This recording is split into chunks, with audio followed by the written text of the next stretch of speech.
Een hele goede middag. Hier in het provinciehuis in Groningen gaat over enkele momenten het allereerste lijsttrekkersdebat voor de komende Kamerverkiezingen van start. De lijsttrekkers, alle 8, hebben er zin in. En wij ook.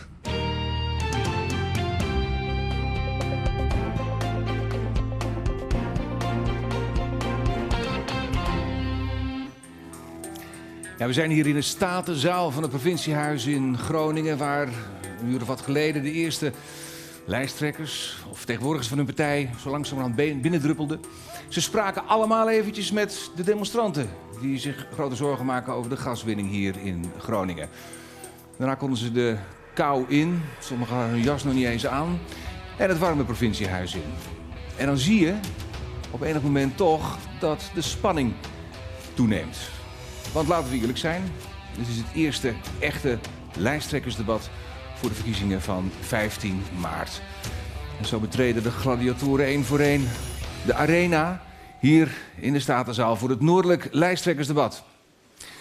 Dames en heren, van harte welkom. In Friesland, Groningen en Drenthe. En het wordt ook nog eens een keer live gestreamd, dit debat via Politiek 24. Het programma wordt mede mogelijk gemaakt door de 3 noordelijke provincies en de noordelijke hoofdsteden, de SNN.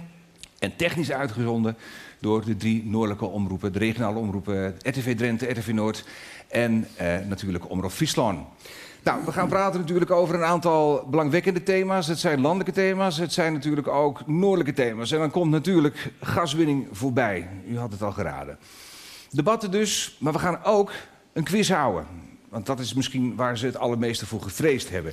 Ik heb voor alle 8 een vraag bedacht. En de eerste 4 komen in deze eerste ronde aan de beurt. En de eerste vraag is voor Lodewijk Asscher van de Partij van de Arbeid. Goed of fout, meneer Asscher? Triater is het oudste theatergezelschap van Nederland. Goed. De punten zijn voor de Partij van de Arbeid. Die heeft u alvast binnen. Dan gaan we naar Siebrand Buma van het CDA. Meneer Buma, voor u is de vraag: hoeveel Europese schaatstitels heeft Sven Kramer, alweer een Fries, gewonnen? Ik kom tot 9. Dan komt u tot het goede aantal. De volle punten gaan ook naar de heer Buma. Dan Emiel Roemer van de SP. Voor u is de vraag: wat is de grootste gemeente van Drenthe? Inwonersaantal. Emmen. Tweede kans is weer goed. Ook de punten naar de SP. Het valt allemaal alleszins mee. De laatste vraag in deze eerste ronde van de quiz is van Alexander Pechtold van D66. Meneer Pechtold, noem minimaal 4 van de 11 Friese steden. Noem minimaal 4. Leeuwarden, Leeuwarden-Deel, Steden. Oh, Bolsward heeft ook stadsrechten. Dokkum heeft stadsrechten.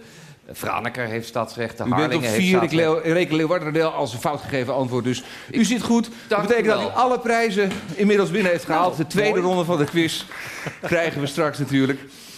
Maar als we praten over actuele politiek, ja, en internationale politiek, dan kun je niet om Donald Trump heen.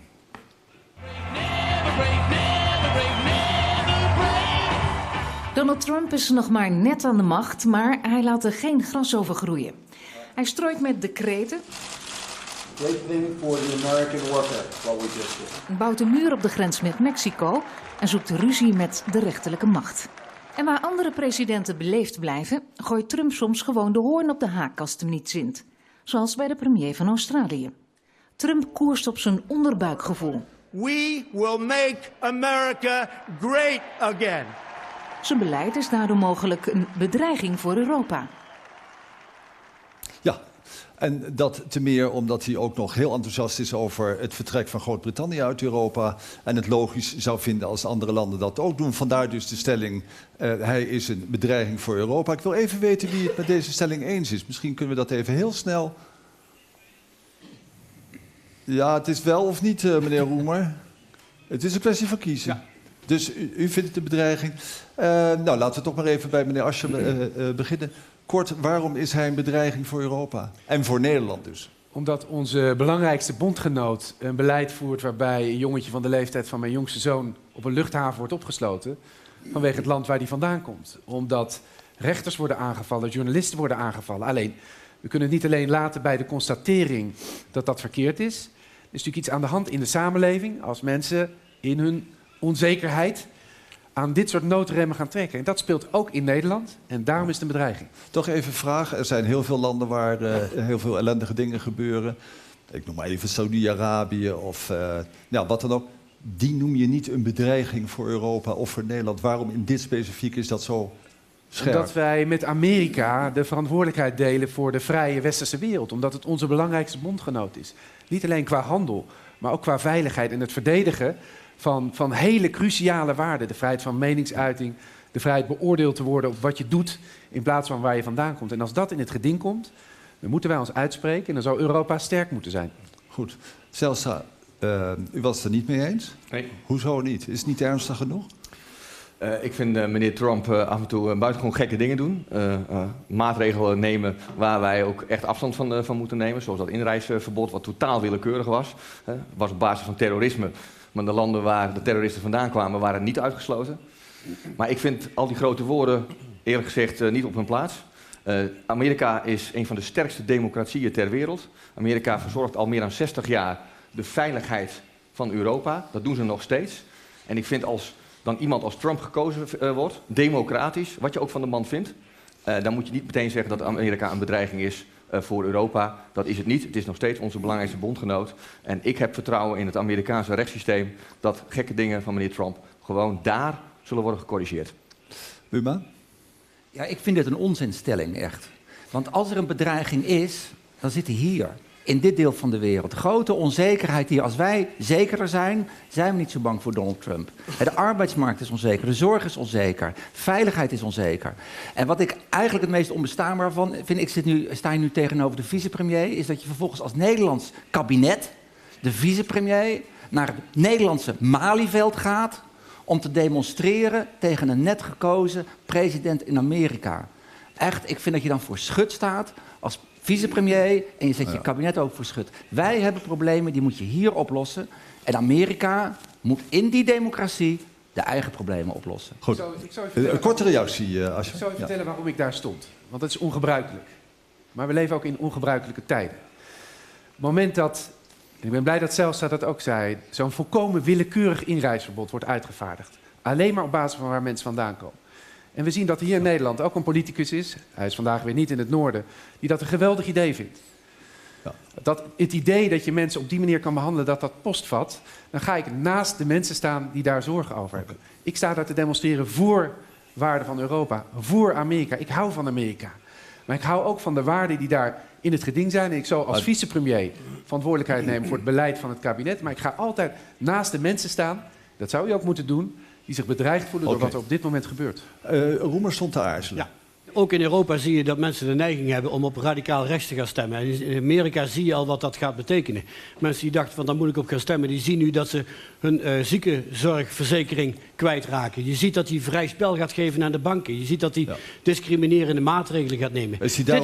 Dit is wat je krijgt als je op een blonde pater stemt. Ja. Maar is die daarom een bedreiging voor Europa? Ja, want dat importeert eigenlijk ook meteen deze kant op. Er wordt nu al geroepen, doe dat nou ook maar. Zet maar een muur en zet maar dit en zet maar dat. De mensen zullen uiteindelijk zien dat ze het korte eind trekken. Want de huren gaan er niet naar beneden. De zorg wordt daar niet beter van. En dat moeten we mooi daar laten en niet zorgen dat er niet hier komt. Pechtold? U stond daar ook? Ik stond daar ook, ja, met veel collega's. Ja. Omdat ik denk dat het ook duidelijk is dat je op een gegeven moment van je moet laten horen op het moment dat je ernstig zorgen maakt. En dat maak ik. Van de andere kant, dit nationalisme, je ziet het ook in Turkije bij Erdogan, je ziet het bij Poetin. Ik vind het een fout soort nationalisme, wat onze totale vrijheid en veiligheid op het spel zet. Maar laten we het ook als een kans zien als Trump dit nu doet. Want het gaat de stelling over Europa. En ik zou zeggen, op het moment dat hij zijn handen aftrekt van de NAVO, laten we dan Europees dus wat beter gaan samenwerken op het gebied van veiligheid. Als hij weer importtarieven gaat opwerpen, laten we dan eens nieuwe partners zoals Canada gaan zoeken in de wereld, waarmee we wel handel gaan drijven. En het belangrijkste, als hij weer oliepijpleidingen gaat aanleggen en dus terugvalt naar de fossiele industrie, laten wij dan als Europa, en zeker hier in Groningen, vooruit gaan en zorgen dat we van die fossiele industrie niet meer afhankelijk zijn. En trots zijn dat we hier bijvoorbeeld in Groningen het grootste zonneveld van Nederland hebben liggen. Maar de vraag blijft of je tegen een bevriend buitenlands staatshoofd en zo'n belangrijk op het Malieveld moet gaan staan. Juist vrienden mag je de waarheid zeggen. En als deze vriend elementaire zaken, als, ik zou bijna zeggen basisdingen als de gelijkheid van man en vrouw, en vrouwen niet wegzetten als lustobjecten, als ik zie bij u een A.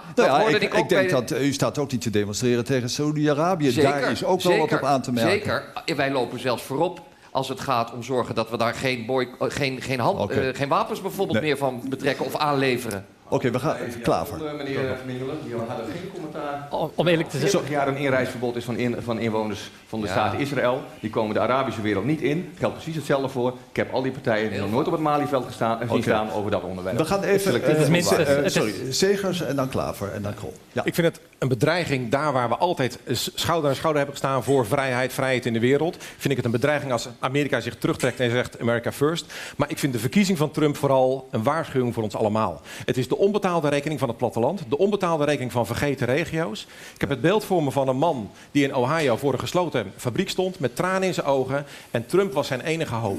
Laat dat hier niet gebeuren, dat wij mensen in de regio vergeten. En dat is vooral de waarschuwing voor hier en dat is het bruggetje naar het noordelijk lijsttrekkersdebat. Klaver, stond u ook op Malieveld? Zeker, zeker en vol overtuiging. En ik zou tegen de collega's van de VVD en het CDA willen zeggen, het is volstrekt naïef als je niet denkt dat Trump een bedreiging voor Europa vormt. We staan daar op het Malieveld omdat hij tornt aan fundamentele waarden die Amerika en Europa en Nederland groot maken. Vrijheid van godsdienst, vrijheid van meningsuiting. Dat is waar hij aan wil tornen. Daar moet je je tegen uitspreken. Maar als ik zie welke toenadering Donald Trump zoekt op dit moment tot bijvoorbeeld Rusland en hij eigenlijk Poetin een fantastische bondgenoot noemt, dan is dat wel degelijk een bedreiging voor Europa. En dat betekent dat we in Europa meer met elkaar zullen moeten samenwerken om de bedreigingen die van buiten komen ook het hoofd te kunnen bieden. Dus ja, Trump is wel degelijk een bedreiging en niet op het Malieveld staan en een beetje bagatelliseren. Ja, maar het is toch een democratisch gekozen leider. Ik vind het zwak. Oké, Krol, meneer Krol, sorry. Het is niet om op het Malieveld tegen een ander land te gaan demonstreren. Onze taak is om problemen hier... Meneer Buma, duidelijk. Meneer Krol. Sorry, meneer Buma, ik stond daar niet om tegen een land te demonstreren, maar tegen Donald Trump. Meneer Krol, u stond niet op het Malieveld. Nee. Kort, waarom niet? Voorlopig, zeg ik ook, is het geen bedreiging. Ik geloof in de kracht van Europa. Ik geloof ook in de kracht van het Amerikaanse volk. En ik heb toch op één manier, ondanks al zijn standpunten, bewondering voor hem. Eindelijk is een politicus die na de verkiezingen doet wat hij voor de verkiezingen zegt. Goed. Ten slotte, de heer Trump die komt geloof ik in mei naar Brussel. Hij gaat naar Londen. Even snel, is hij wat u betreft welkom in Nederland? Zeker. Ja. Ja, dan laten we een paar hele mooie dingen zien. Het Vredespaleis, het Anne Frankhuis en andere plekken waar hij is nodig moet gaan kijken. Zou u hem ontvangen in Nederland? Van mij hoeft hij niet langs te komen. Hij is niet welkom wat u betreft? Van mij hoeft hij niet langs te komen. Oké. Staat zo van een bevriende natie. Altijd welkom. Meneer Roemer?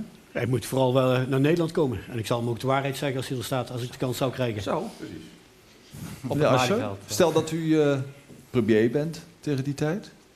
Dan zal ik hem zeker... Een beetje dromen en dan... Dan zal ik hem zeker ontvangen. Omdat Amerika, en in die zin deel ik ook het vertrouwen in de Amerikaanse rechtsstaat, onze belangrijkste bondgenoot blijft. En het is heel belangrijk dat je elkaar dan als vrienden de waarheid vertelt. Dus zeker zal ik hem ontvangen. En denkt u dat u daar de gelegenheid dan voor krijgt? Ik ken zijn reisschema niet. Dat zullen we moeten afwachten. Goed. Rondje Trump. Het is kort en krachtig, maar we gaan naar een onderwerp wat de mensen hier nog veel meer bezighoudt. De gaswinning. Nou, ik ben nu ruim 2,5 jaar geleden uit mijn woning gezet in verband met aardbevingsschade door de NAM.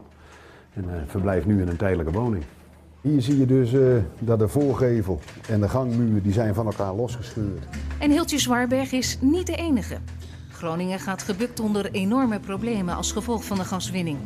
Verzakkende huizen, mensen die huis en haard en baan verliezen. Je komt geen stap verder. Dat frustreert. Hoewel aardbevingen nooit kunnen worden uitgesloten bij gaswinning, gaan de NAM en anderen door met proefboringen in de Waddenzee. En ook in Drenthe wordt weer gas gewonnen. En ook dat wij daartegen in opstand moeten komen, vind ik. Delfzijl heeft dan wel het grootste zonnepark van ons land en ook het TT-circuit heeft er een. Maar Nederland bungelt in Europa onderaan als het gaat om duurzame energie. Misschien is het hoog tijd voor veranderingen. Ja, het wordt nu toch echt eindelijk wel eens een keer tijd dat dit probleem opgelost wordt. En niet alleen dat van mij, maar ook van andere mensen. En dan zullen we dus moeten stoppen met gaswinnen. Ja, het debat over de gaswinning. Gaswinning moet terug naar 12 miljard kuub per jaar. Daarover zo het debat met de heer Klaver van GroenLinks en ook de heer Zijlstra. U mag naar de positie komen. Ik wil toch eerst ook nog even naar de actualiteit van gisteravond. Want 4000 mensen in de binnenstad van Groningen demonstreerden tegen de gevolgen van de gaswinning. Kijk, hier al die beelden, iedereen met fakkels. Veel mensen hebben toch echt onvrede, woede, frustratie. Het was de grootste demonstratie tot nu toe tegen die gevolgen van de gaswinning. Ja, en het zit hier hoog. Dat blijkt wel. Dat bleek ook gisteravond.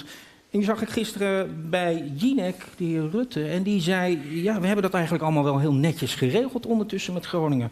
Bent u dat met hem eens, heer Zijlstra? Ja, dat ben ik met hem eens in de zin van dat we al heel veel gedaan hebben. Maar we zijn er nog lang niet. Omdat het zo fundamenteel is wat hier aan de hand is. Mensen die niet veilig voelen in hun eigen woning. Ook vastzitten in hun leven. Want ja, als je al zou willen vertrekken of een nieuwe baan hebt, je kan je woning helemaal niet kwijt. Ja, dan zet je hele leven op hold. Maar in feite dus wel eens met de opmerking, het is netjes geregeld. Nou, ik zag wat commentaren alsof de regering niets gedaan. Deze regering heeft heel veel gedaan. En dat zei volgens mij de premier ook, dat we dat best netjes hebben gedaan. Maar we zijn zeker nog niet klaar, want deze regio verdient nog meer. Toen we hier allemaal binnenkwamen, waren ze aan het demonstreren hiervoor. En ik sprak een aantal van de demonstranten in tranen.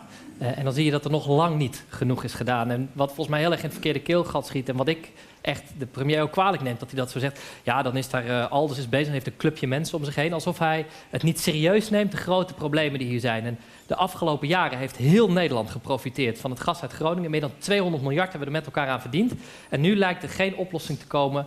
voor deze mensen, want iedere keer wordt het vooruitgeschoven. Er is nog lang niet voldoende gebeurd. Even naar de stelling, 12 miljard kuub. Ja, die gaswinning terugdringen in Nederland. Zo snel mogelijk en binnen 4 jaar. Nee, zoals je stelling is mijn antwoord nee. Ja, zo snel mogelijk. Nee, waarom? Omdat ik vind bij de gaswinning moet voorop staan de veiligheid. Veiligheid van bewoners. En ik hoop dat ik niet te technisch word, maar daarvan is van belang dat je een stabiele gaswinning organiseert. En op welk niveau dat precies is... daar is de hoogte nogal bepalend. Als je te laag gaat, dan moet je in een koude winter heel veel extra gas uit het Groningerveld gaan trekken. En dan heb je een verhoogd risico aardbevingen. En dat zou ik niet willen. U zei ja. Ik zei ja, Want? ja, dat gaat niet... Eén, omdat we weten... Kijk, er is al jarenlang onderzoek. En we weten, er wordt steeds vaker gezegd... die 12 miljard kuub, dat is het veilige niveau. Daar moeten we zo snel mogelijk mee heen. Wat mij betreft is dat in 2021... juist om deze reden, omdat we ervoor moeten zorgen... dat we in Nederland minder gas gaan gebruiken... en dat er ook alternatieven zijn... zodat je niet hoeft op te schalen. Want die fluctuaties... Daar zit het grote risico. Maar we moeten nu als politiek met elkaar de keuze maken. We gaan terug naar die 12 miljard kuub. Want als we die keuze niet maken, hebben we de afgelopen jaren gezien... dan gebeurt het niet. En ik denk dat het deze kabinetsperiode gerealiseerd kan worden. Nee, nou, ten eerste apart, want in het verkiezingsprogramma van GroenLinks staat... dat ze 21 miljard willen. Dus dat verhoudt zich niet heeft u vorige week aangepast, geloof ik. Van de heer Klaver. Zeggen met liefde. Een tweede is, er is heel veel gebeurd. Kijk, we moeten ook niet doen... Ik snap enorm alle problemen. Ik heb vrienden wonen hier in Loppersum en in Ten Boer... met een scheur in de huizen. En je ziet welke impact het heeft. Eén van hen zit nu in het eerste programma van herstructurering. Maar het duurt wel heel erg lang, hè? Natuurlijk duurt het heel lang. Maar je ziet al wat er dan gebeurt met mensen. Je ziet dat het weer een nieuw perspectief geeft... en dat ze weer vooruit kunnen. Ja. U wil niet verlagen. U zegt ook, dat is ook niet slim om dat te doen. Toch nog even naar Klaver. Hier luistert het heel nauw. Kort dan. Als het voor de veiligheid nodig is, verlagen we. Zoals we de afgelopen jaren de gaswinning gehalveerd hebben. Nog één vraag voor u, meneer Klaver. Want als je het verlaagt naar 12 miljard kuub... dat betekent minder inkomsten. Hoe gaat u het betalen? Het is eigenlijk vrij eenvoudig. Heel Nederland heeft hiervan geprofiteerd. En dat betekent dat de belasting op gas voor heel Nederland een heel klein beetje omhoog gaat. En we gaan allemaal meebetalen, zodat we de gaskraan hier een stuk verder dicht kunnen draaien. Dat vind ik solidair. En wat doet u dan niet? Sorry? Nou, dan kunt u andere dingen niet doen. Nou, wij doen nog heel veel. Op deze manier betalen wij dat. Dat is wat hij zegt. Nou ja, ik bedoel... we betalen allemaal. Ik bedoel, gratis bier bestaat niet. Dus als je zegt dat de graskraan dicht moet... dan moet dat op een andere manier gefinancierd worden. Dit is de manier waarop... Maar kijk naar de veiligheid. En een heel laag niveau wil niet per definitie zeggen... dat er minder aardbevingen komen. En dat zou het motief moeten zijn. Maar dit is precies waar de mensen buiten ook... en terecht laaiend over zijn. Onderzoek op onderzoek op onderzoek wordt gestapeld. Jarenlang is er weggekeken. We weten nu dat die 12 miljard kuub, daar is consensus over. Dat wetenschappelijk gezien, dit is het niveau waar we naar terug moeten. Laten we daar dan zo snel mogelijk naartoe gaan. Want als we zeggen, als het nodig is, ja, dan is het weer te laat. Je moet nu die keuze maken, zodat we veilig de stappen daar naartoe kunnen zetten. Uw punt is duidelijk. We gaan de andere lijsttrekkers er ook bij vragen. U mag terug naar uw plek. U heeft het allemaal gehoord. Terug naar 12 miljard kuub in Groningen, de gaswinning. Of niet. Wie is er trouwens voor 12 miljard kuub? Ja, nou, eerst maar naar Roemer. Ja, ik zit wel echt bijna te erger als je zo'n hele discussie hoort. De mensen hier in het noorden die zijn al jaren voor de gek gehouden. Ze voelen zich al jaren in de steek gelaten. Ze knokken zich in ongeluk om die veiligheid te gaan krijgen. Ik ben hier verschillende keren geweest. Afgelopen weekend nog met huiskamerbezoeken. Er zit er een man van 74 naast mij. Voordat hij 2 woorden gesproken heeft, barst hij in tranen uit. Omdat hij het niet meer ziet zitten, omdat hij ontheemd is. Omdat hij zegt, ik heb mijn huis verkocht, ik vertrek uit de regio, maar ik voel mij een verrader. Ja, zo snel mogelijk terug naar 12 in 2021 en haal die NAM ertussenuit. Maar dat is een grote boosdoener. Die vullen hun zakken steeds, terwijl de mensen elke keer maar moeten knokken om die huizen verbeterd te krijgen, om ze proef te maken voor aardbevingen. Reactie Pechtold. We laten de Noorderlingen niet meer in de steek. Mensen hier in deze regio voelen terecht dat ze de rekening voor de rest van Nederland betalen. En ik vind dat de afgelopen jaren het kabinet veel te langzaam is gegaan. Het is de oppositie, Stientje van Veldhoven namens D66, die keer op keer hebben aangedrongen, verlaag dat. Zorg dat het veilig is. Wat mij betreft gaan we uiteindelijk naar de 0. Omdat we zorgen dat we helemaal klimaat onafhankelijk, dat we zorgen dat we in schone energie zitten. Maar dit gaat ook over de veiligheid van mensen. En wat ik nou eindelijk een keer wil regelen en waar de Kamer op aandringt en het kabinet maar steeds niet doet, is zorg nou eens dat die Nationaal Coördinator Groningen, dat die bepaalt wat de schade is en laat de NAM betalen voor de schade. Ik vind het idioot dat we vast blijven hangen door minister Kamp, maar ook omdat de PvdA niet meegeeft, dat elke keer maar degene die de schade veroorzaakt erover gaat hoeveel die schade is en hoe lang je erover doet. Reactie van Asscher. Ik denk dat er 3 dingen moeten gebeuren. Ik sta hier wel als vicepremier, omdat ik het belangrijk vind om recht te doen aan de Groningers. Ik vind dat Nederland een ereschuld heeft aan Groningen, na al die jaren, al dat gas. En die ereschuld zal moeten worden ingelost.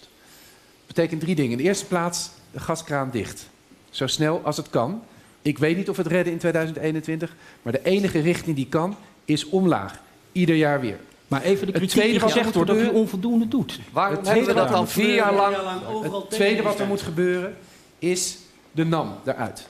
De NAM uit de schadeafval. Daar zijn we het eens. Want, ja, we hebben het Centrum voor Veilig Wonen op afstand geplaatst. Maar ik zie nog steeds mensen die veel te lang wachten op duidelijkheid, op zekerheid en daarmee ook op toekomst voor hun leven. En het derde wat er moet gebeuren, en dat is hier niet genoemd, is dat er ook weer toekomst moet komen. We zullen een deel van de opbrengsten de komende jaren moeten investeren in regionale werkgelegenheid, in banen voor Groningen. Asscher, u loopt weg bij het probleem dat partijen als SP, ChristenUnie, GroenLinks en D66 ervoor verantwoordelijk zijn geweest dat we elke keer die verlaging deden.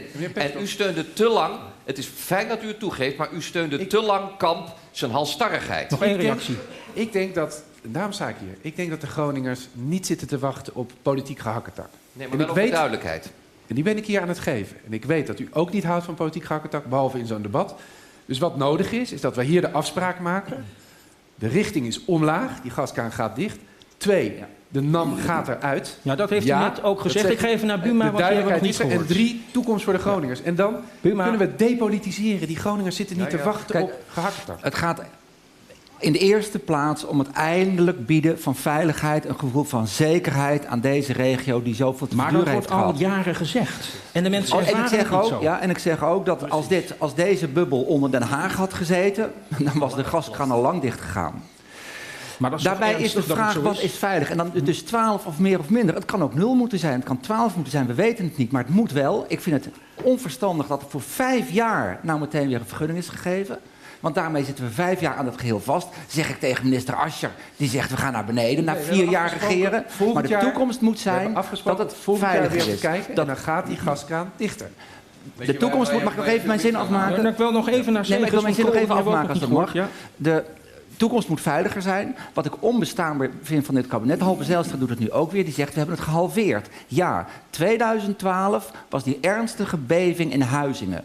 Het jaar daarna is het onttrekken aan gas uit de grond het hoogste geweest ooit, omhoog gegaan. En dan zeg je vervolgens, nou kijk ons is de boel halveren. Als mensen het vertrouwen in de politiek verliezen, dan is het dat. Nog even ook naar Segers en Krol, want die hebben we nog niet gehoord in dit debat. U wilde reageren. Als Pechtold zegt het moet naar 0, dan ben ik het met hem eens. Dat is het toekomstperspectief. Als Asscher zegt wij moeten een ander perspectief voor de provincie bieden. Er moet een energietransitie komen waarin Groningen voorop loopt. Ben ik het met hem eens. Wat ik pijnlijk vind is dat we terugkijken op gebroken beloftes. Er zijn eerder beloftes geweest, ook van de PvdA. En als je dan een gasbesluit neemt, zoals net gerefereerd, een gasbesluit neemt voor 5 jaar, dan zet je 5 jaar bewoners buitenspel. En waar het nu om gaat is, staat die bewoner centraal met zijn schade, met zijn pijn. Gisteren ben ik in Schildwolde geweest bij een gezin, een heel normaal, fatsoenlijk gezin, waar gewoon pijn zit. Ik pijn zie Asscher nee schudden omdat trouwens. ze niet gehoord worden. En dan moet je niet met valse beloftes komen, maar met zekerheid ja op de lange termijn. Eens met Asscher. Nee, doe nou geen beloftes die je niet kunt waarmaken en die je eerder hebt gedaan en ook niet hebt De heer waargemaakt. Segers is een eerlijk man. Ik ken hem niet anders dan dat, dus hij weet ook, dat is afgesproken, dat we volgend jaar gaan evalueren. En dat dus een kans is om de gaskraan verder dicht te draaien. Grijp die kans. Maar de mensen die geloven dat niet. De mensen die geloven... Er is geen vertrouwen in Groningen. Dat kan, dat ben ik met u eens. Dat vertrouwen kan alleen hersteld worden door onze daden. Niet door politiek gehakketak. En ook niet door te ontkennen dat we volgend jaar weer gelegenheid hebben de gaswinning te minderen.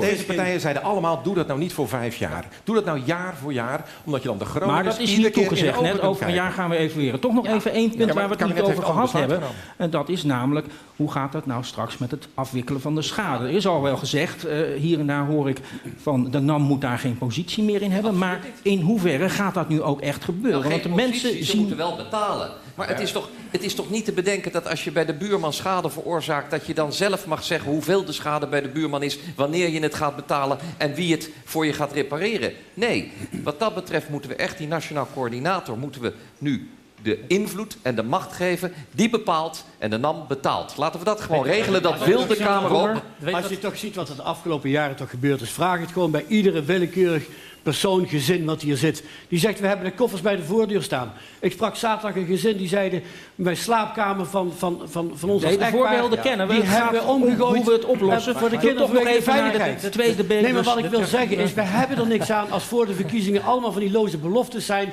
Als je de kans gehad hebt en je hebt ze nooit genomen. Maar zo gaan we eruit. We trekken ook nog Klaver en Zijlstra is dat bij. bijna iedereen die hier staat op een verschillend moment voor die gaswinning verantwoordelijk is geweest. Dus het zijn allemaal prachtige verhalen en ik ga me er helemaal niet achter verschuilen. Wij hebben als landelijke politiek op dit dossier heel veel steken laten vallen. Dat proberen we nu goed te maken. Dat gaat niet allemaal van een leien dakje, maar laten we ophouden met dit kissenbis. Daar heeft de Groningen helemaal dat niks is duidelijk, maar toch nog even terug naar de vraag welke positie de NAM en de Shell hebben. Vindt u ook dat de NAM en de Shell op afstand gezet moeten worden? Dat zullen we praktisch moeten oplossen. Nou, Ten eerste hebben we al deze partijen gelukkig gestemd voor een motie waarin we gezegd, de bewijs was andersom. De NAM moet nu bewijzen dat zij de schade niet veroorzaakt hebben. Nee, maar anderen zeggen ze moeten op afstand gezet worden. Het helpt als ik u mij laat uitpraten. Ja. Een tweede is, we geven op dit moment zo'n 150 miljoen uit aan administratieve lasten bij de afhandeling. Allemaal second opinions van kleine schades. Wat mij betreft, doe onder de €1000 of €2000, doe een handbaar bedrag. En alles daaronder, voordeel van de twijfel van de klager. Maar ik hoor nog steeds geen antwoord dan heb je al enorm veel kleine zaken geholpen. En we moeten dus ophouden. U geeft er geen antwoord op. Ophouden deze zaken te politiseren. Ik focus dit precies waarom kan voortzetten. De Kamer in meerderheid heeft nota bene, ik heb het hier ook over onze democratie, gezegd tegen het kabinet, zorg dat dit gebeurt. En u hoort weer, er wordt weer een bedrag van €1000 en dan hoef je niet af te rekenen. Nee, ik vind gewoon dat we nu Kamp ook in verkiezingstijd de opdracht moeten geven, regel dat onafhankelijk. Ik heb nog een minuut, nog even kort naar Krol, want die hebben we helemaal nog niet gehoord. Nee. Vindt u dit geen thema? En in 1 minuut wil ik dat heel graag zeggen. Ik dacht dat de koloniale periode van Nederland achter de rug is. Maar volgens mij wordt Groningen en het noorden van Nederland nog steeds uitgebuit. En als het aan 50+ ligt, als wij groot genoeg in de Tweede Kamer komen, zou ik willen pleiten voor een parlementaire enquête om te kijken waar het allemaal is fout gegaan. Want ik vind dat Groningen echt schandalig is behandeld. En het laatste rondje is dan nog voor Klaver, want die hebben we nog niet Er zit ook nog hoop in. Kijk, we focussen nu heel erg op de VVD en alles wat ze niet willen. Maar ik beluister hier de collega's. Ik vind dat sommige collega's concreter moeten worden in hoe snel en hoe ver we omlaag moeten. Maar ik hoor ook bij de rest van de collega's dat de NAM eigenlijk afgezond moet worden. Hè? Dat de schadeafhandeling los moet komen van de NAM. Daarmee tel ik gewoon een meerderheid nu. Daarmee tel ik een meerderheid na de verkiezingen. En dat is waar we volgens mij de handen ineen moeten slaan. Omdat dit de manier is om te komen, om in ieder geval een klein beetje zekerheid te geven. Want weet je wat ik de tragiek vond? Collega Pechtold zegt terecht, de oppositiepartijen, Stien van Veldhoven, maar ook Liesbeth van Tongeren, Carla de Faber, we hebben ons allemaal ingezet voor de gaswinning in Groningen. En als ik hier buiten sta, word ik net zo behandeld als dat de heer Zijlstra wordt behandeld van de VVD, want de politiek is één pot nat. Maar ik tel hier een meerderheid en laten wij met elkaar die meerderheid verzilveren om eindelijk de gaswinning in Groningen terug te brengen en de schadeafhandeling eerlijk te maken. En de mensen gaan de politiek eraan houden. We gaan naar het volgende thema en dat is de opvang van vluchtelingen.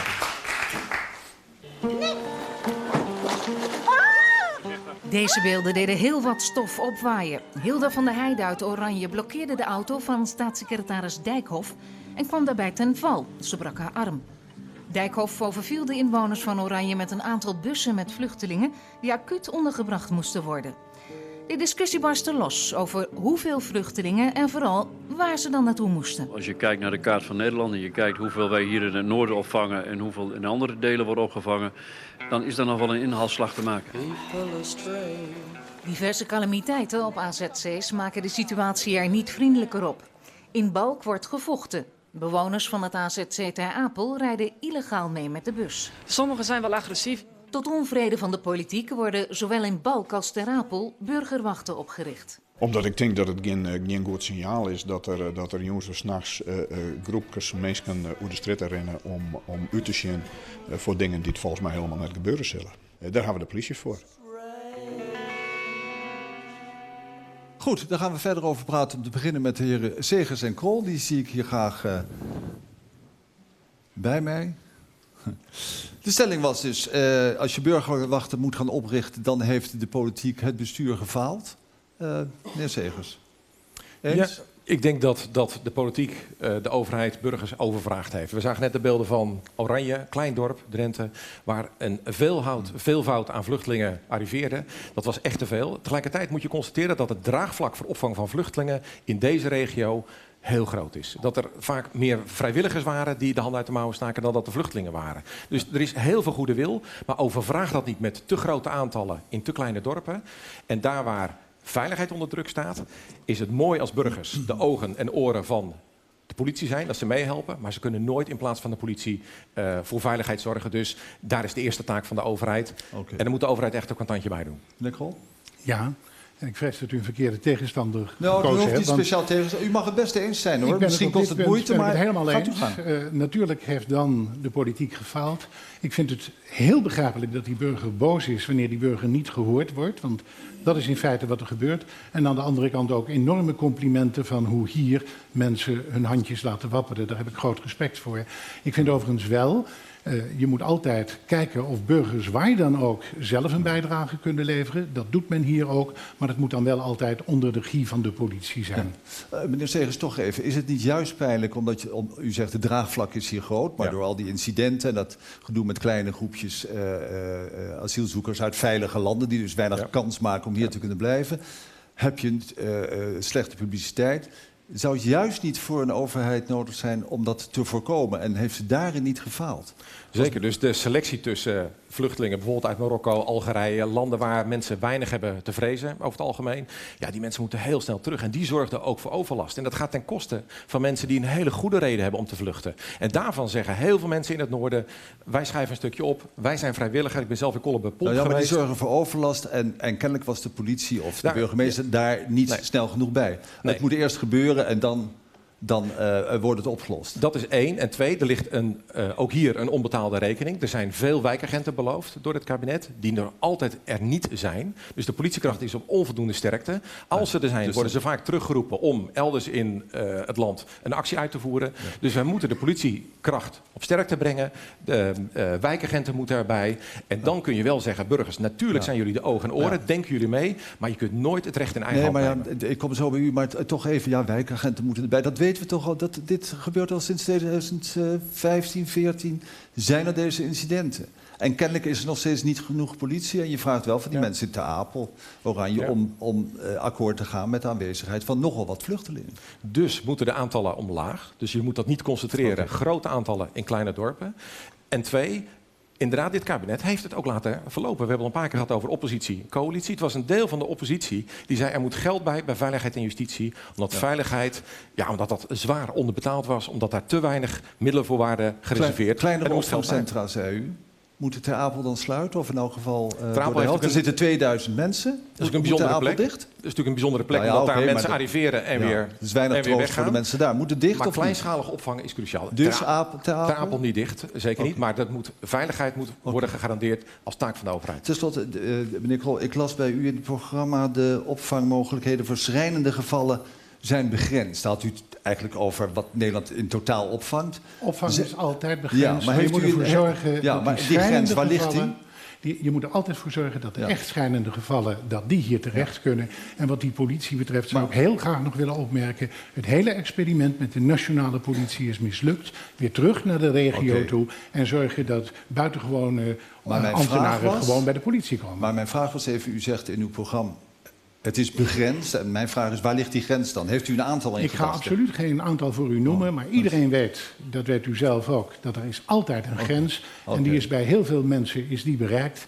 En ik ben er juist voor aan het pleiten dat we echte gevallen, dat we die hier welkom heten. Maar mensen die hier om andere redenen komen, moeten we heel snel zeggen dat Nederland echt een grens kent. Dank u wel. We gaan even naar de andere deelnemers. Meneer Buma, ik begin bij u. Nou ja, we zagen hier de beelden van Oranje onder andere. Ja. Dat asielbeleid is in 2015 gewoon vastgelopen. Dat gaat niet zo. En we hebben voor de langere termijn 4 jaar stilstand op dat terrein gehad. Wat het grote probleem hier is met die burgerwachten... is dat het aantal agenten in Nederland is afgenomen in de afgelopen 4 jaar. En met name het landelijk gebied heeft er last van.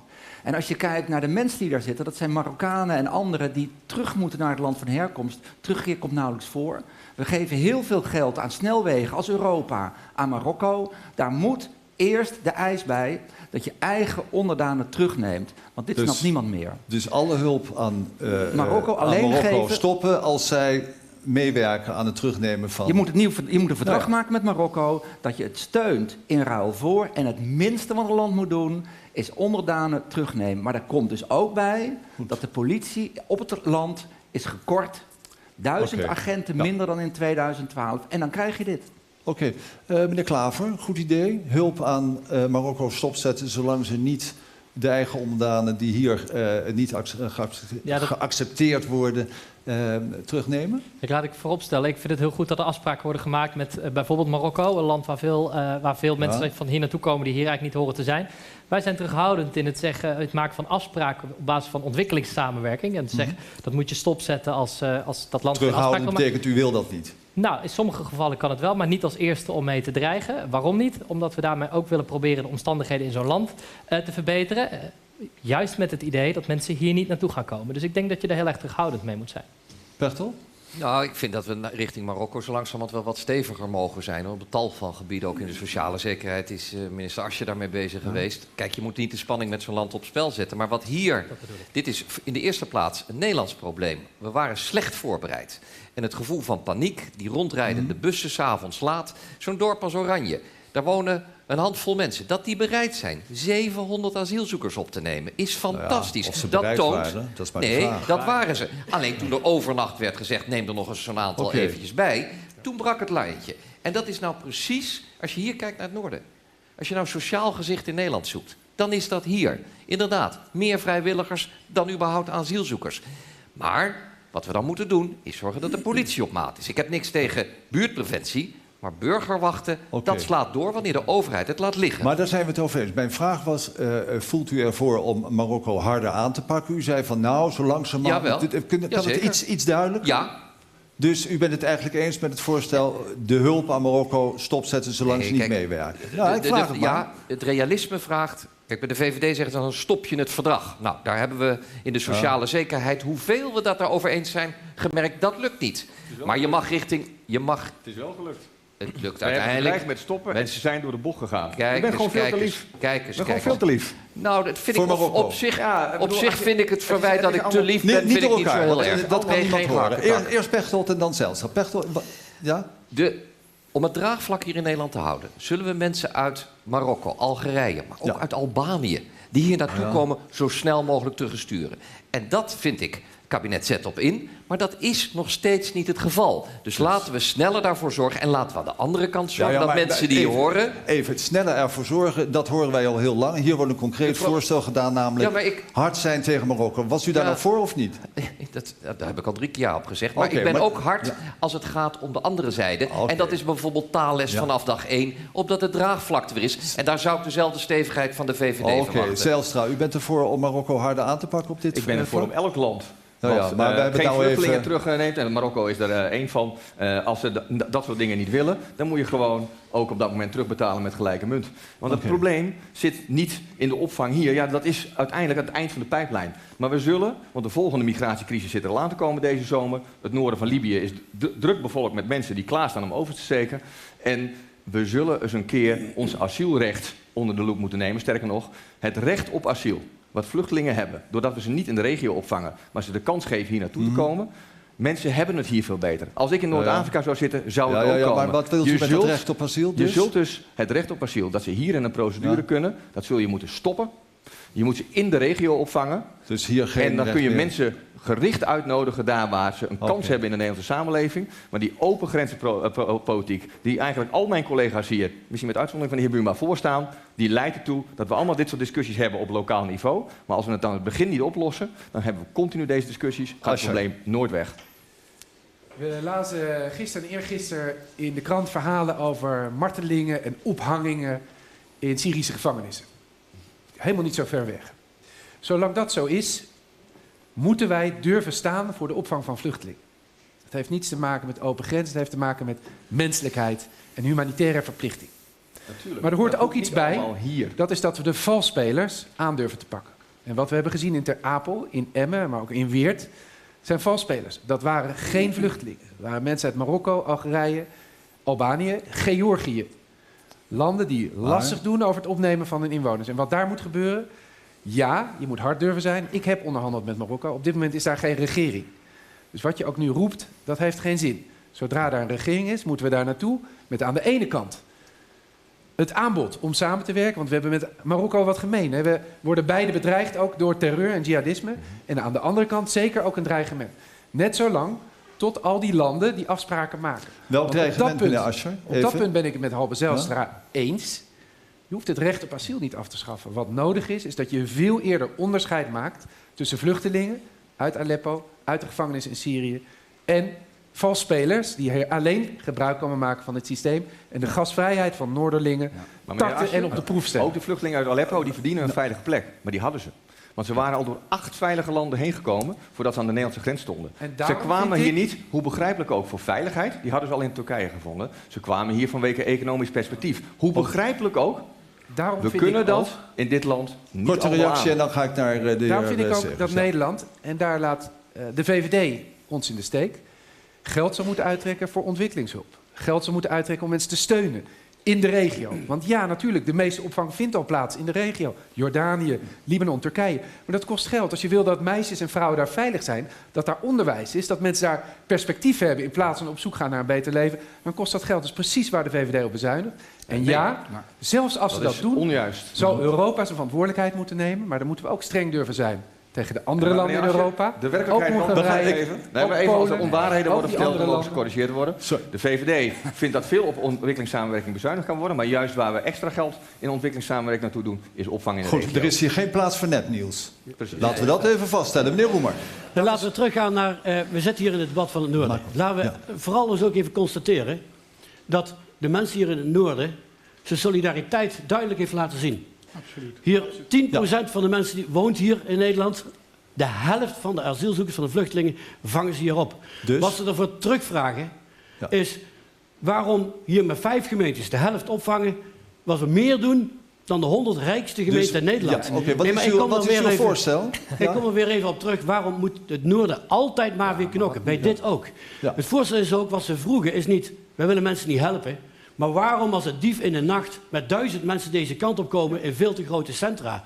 Dus zorg nou eens voor kleinschaligheid. In die tijd van dat filmpje waren er, zelfs bij mij ook in de regio, heel veel plaatsen die aanbieding hadden gedaan aan de staatssecretaris voor kleinschalige opvang. Precies, maar vindt u dat concreet? Het moest grootschalig worden. Oké, maar als u dat zegt, meneer maar Roemer. daardoor raken mensen hun vertrouwen in de politiek uit. Ik wil het graag concreet maken, dan ga ik naar de heer Klaver. Vindt u dan dat Ter Apel, dat is een groot opvangcentrum, zitten 2000 mensen. Moet dat opgedeeld worden? Ja, dat is te groot. Omdat je ook vervolgens dan heel veel mensen bij elkaar zet, meer spanning gaat kijken. Ik ben ook in Nijmegen gaan kijken, er zaten ook weer zo'n grote aantallen. En dan zie je dat de spanningen te groot worden en dan weet je dat het vraag is om problemen. En als je dan in een regio burgerwachten nodig hebt omdat er geen politie is, dan moet je je ogen uit de kop schamen. Voor een boef is het hier heel eenvoudig. Bel even dat er aan de andere kant van de provincie een kat in de boom zit en je hebt 1,5 uur om een huis ik ga naar meneer, ik ga naar meneer Klaver. Laat ik een heel onpopulair standpunt innemen. Ik vind niet dat er minder vluchtelingen moeten komen. Ik denk niet dat er in 2015 te veel vluchtelingen naar Nederland kwamen. Ik denk dat het niet georganiseerd was. Mensen konden zomaar doorlopen over de Balkan. Mensen onteren de omstandigheden en we hadden geen idee wie hier binnenkwam. We waren iedere keer weer overvallen van de hoeveelheid. Uiteindelijk gaat het niet over de hoeveelheid vluchtelingen die hier in 2015 zijn binnengekomen. We hebben er met elkaar een soepzooitje van gemaakt als politiek. We hebben het niet georganiseerd. En uiteindelijk is dat vluchtelingenvraagstuk daarmee ook een organisatorisch vraagstuk. En ik vind principieel dat mensen die vluchten voor oorlog en geweld, dat we die hier moeten opvangen. En dan kan je zeggen, je bent toch veilig in Turkije? Als je, ook al valt er geen... Ook al valt er misschien geen bom op je hoofd in Turkije. Ik snap dat je op zoek bent naar het opbouwen van een veilig bestaan voor jou en je gezin. Ik zou hetzelfde doen. En ik vind dat Nederland en alle andere landen in Europa met wie we moeten samenwerken, dat we daarin voorop moeten lopen. Dat geluid mogen we ook al komende verkiezingen eraan niet vol. Nooit, we moeten toch eerlijk in vergeten. zijn. Het CDA is ook een partij die begint met het feit dat vluchtelingen een plek moeten hebben. Maar we moeten eerlijk zijn. De ongelooflijke onrust in het land, door wat er in 2015 is gebeurd, is een van de oorzaken van het afhaken van mensen. Dat kunnen we niet afdoen met de afvangers. En inderdaad, het kan in 2017 erger worden. Wat ik tegen de heer Roemer zeg, die zegt je lost het op met kleinschaliger centra. Nou, je had in 2015 heel wat kleinschalige centra nodig, waar de onrust ook zou zijn. Dus je moet durven zeggen, hoe belangrijk ook, 2015 mag zich niet herhalen. Maar dat moeten we veranderen. Maar dan is de vraag, durft u een grens aan te geven van het aantal wat dan nog acceptabel is? Waar het om gaat is het het gaat om de vraag, durft u een grens aan te geven? Want dat willen mensen misschien. Ja. Die willen misschien zekerheid van nou zoveel komen er binnen en meer niet. Durft u dat aan te geven? Een grens kan niet. En dat ga ik ook niet geven. Maar wat ik wel kan geven is dat de afgelopen 4 jaar al begonnen had moeten worden met het aanpassen van het vluchtelingenverdrag. Want nog steeds moeten we iedereen die hier komt, de procedure in nog een keer. Dit houden we op deze manier niet vol. Het is een mooi moment om af te sluiten en dat moet ik ook. Dus, het is tijd voor iets leukers. Dankjewel, Ferry. Ja, we gaan zo meteen, dames en heren, verder natuurlijk met het Noordelijk Lijsttrekkersdebat. Overigens zonder de lijsttrekker van de VVD, de heer Rutte, die had andere verplichtingen, geloof ik. Je hebt de Poolse premier volgens mij op bezoek. Ja. Dit is het Poolse premier op bezoek, dat moet ook gebeuren. En natuurlijk de PVV, die was wel uitgenodigd, de PVV, de heer Wilders. Maar ook die kon niet aanwezig zijn. Dat gezegd hebben, dan wil ik graag met u de tweede ronde van de quiz, de Noordelijke Kennisquiz, spelen. En ik kijk meneer Ascher aan, want die heeft al een vraag gehad. Ik ga eventjes beginnen met meneer Zijlstra. Kom nog. Meneer Zijlstra, de eerste vraag voor u in deze tweede ronde van de Noordelijke Kennisquiz is: noem de partijen die op dit moment het college van gedeputeerde staten van Groningen vormen. Oh, allemachtig. Ja. En ik wil ze alle... Geef u een hint, alle 5. Volgens mij de SP, de ChristenUnie... wij zitten er niet, PvdA zit er niet, GroenLinks zit erin, D66 zit erin en dan mis ik er nog 1. Ja, je buurman. Dat gaat een Tony worden. Ik kom maar tot 4 van de 5. GroenLinks, hè? Dat had ik al. Ja, GroenLinks, de SP, D66, CDA en ChristenUnie. Zitten jullie daarbij dat niks? Jammer, hè? Ja. En inderdaad uw eigen partij ook niet. Mooie coalitie. Ja, dat is een regenboog. Hè? Meneer Klaver, voor u de volgende vraag. Wat is de naam van de nieuwe dierentuin in Emmen? Oh, dat hele heftige met dat je allemaal verschillende gebieden leuk, hebt. maar ik hoef alleen maar een naam. Geef maar een fout antwoord, dat is voor mij wel goed. Ik ben heel solidair, Halbe. Ja, er wordt de voorgezegd, Evanston Safari Experience.nl. Nou, /com. Het was niet Engels Ja. inderdaad. Het is de Wildlands Adventure Zoo. dus ja, dat zijn geen punten te Puntje van de winnen toon voor, lag dit. voor GroenLinks. Gert-Jan Segers, voor u de vraag. Het is een meerkeuzevraag. Maakt het misschien iets makkelijker. Hoe heet de burgemeester van Leeuwarden? U kunt kiezen tussen Kronen, apotheker en Den Oudste. Nee, dat weet ik zeker. Hij zit daar boven Kronen. Vert Kronen. Ja, Svet Kronen, dat is goed. Nou ja, als oud Dat is Leeuwarden oude moet u stad. dat ook Oude weten. stad, Ja, daarom. precies. Goed. De laatste vraag is voor Henk Krol, want die heeft nog niet één gehad. Meneer Krol, waar staat de hoogste wolkenkrabber van Noord-Nederland? O jee. Had ik nou toch maar beter naar meneer Tiggenaar geluisterd en hier niet naartoe gekomen, want ik ben slecht in dit soort quizjes. De hoogste. In de stad Groningen? Leeuwarden. Het is inderdaad Leeuwarden. Ja. Geen punten ook voor 50+. We gaan straks verder natuurlijk met de debatten. En dan gaan we het nu in de eerste plaats hebben over economie en werkgelegenheid. Ik ben ongelooflijk vereerd met deze Nobelprijs uiteraard. Maar het is ook heel interessant dat hier ook direct een economische spin-off komt. Zo word ik onder andere gebruikt in het promoten van het noorden om de Tesla-fabriek hier naartoe te halen. De Nobelprijs heeft economische aantrekkingskracht. Maar het noorden heeft meer te bieden. Google heeft zich in de Eemshaven gevestigd. Er is een rechtstreekse verbinding van Groningen Airport Eelde met Kopenhagen. En melkfabriek Aware groeit door, net als veilingsite Katawiki. Over de laatste 4 jaar hebben we een omzetgroei laten zien van meer dan 45.000%. En van alle winnaars over de hele wereld was dat het meest. Toch blijven er zorgen over de werkgelegenheid, over rijksbanen bij de rechtbanken, over de steeds veranderende regelgeving voor de landbouw, die het leven voor boeren er niet makkelijker op maakt. Terug naar onze Nobelprijswinnaar.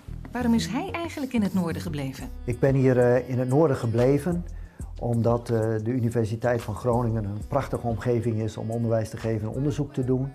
En ook omdat de kwaliteit van leven hier in het noorden heel erg goed is. Ja, we gaan debatteren over de noordelijke economie. Er moet meer geld zijn om die noordelijke economie, de vaart der volkeren, omhoog te sturen. Debatteren met Emiel Roemer van de SP en Alexander Pechtold van D66. Eerst maar even ja of nee voor extra steun of niet? Ja, voor. Ja, voor. Nou, dat is goed geregeld dan in deze. gaan we. Maar de vraag natuurlijk, waar bestaat die extra steun uit? Nou, het is, kijk, we hebben straks al geconstateerd dat Groningers, Drenthe en Friese ontzettend hard moeten knokken. Zeker ook als het bijvoorbeeld over werkgelegenheid gaat. Kijk alleen al naar de afname van agenten hebben we het over gehad. Meer dan 5000 banen zijn er verdwenen in de zorg. We hebben samen moeten knokken om de gevangenis in Veenhuizen open te houden.